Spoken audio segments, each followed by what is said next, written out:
Je tiens à rappeler, sous la houlette effectivement, mais je tiens aussi à souligner le siège notamment de la NRSC qui est en Algérie. Oui. Donc c'est pour dire qu'effectivement l'Algérie est aussi de taille. Exactement, c'est un pays pivot qui illustre la stabilité, donc un pays stable au service de l'engagement justement pour la stabilité. C'est même une puissance de paix. C'est peut-être un oxymore, mais c'est une puissance qui est au service de la paix. Parce que comme vous l'avez dit tout à l'heure, Salam North Africa 3, il y a Salam, donc il y a la paix.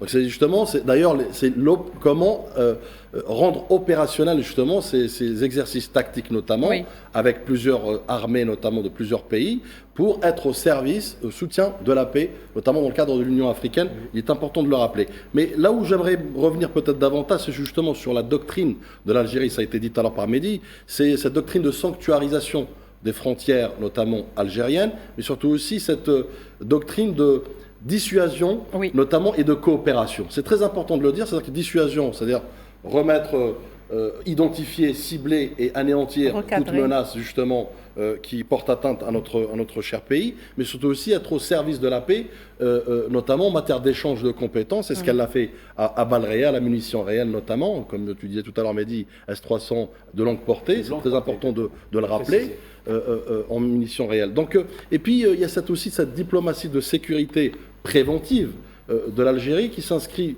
autour de deux axes très, très importants à souligner, à savoir la sécurité partagée avec les pays voisins, et là on revient un peu sur les règles de bon voisinage, mais surtout aussi la stabilité mutuelle dont il est question, puisqu'on parle d'un Sahel quand même très instable, et un Sahel sur lequel l'Algérie a besoin impérativement de sécuriser ses frontières sur le flanc sud. Et puis peut-être je finirai sur le fait que l'Algérie est aujourd'hui pays stable, pays non aligné, et qui est surtout résolument actif, notamment pour la construction et de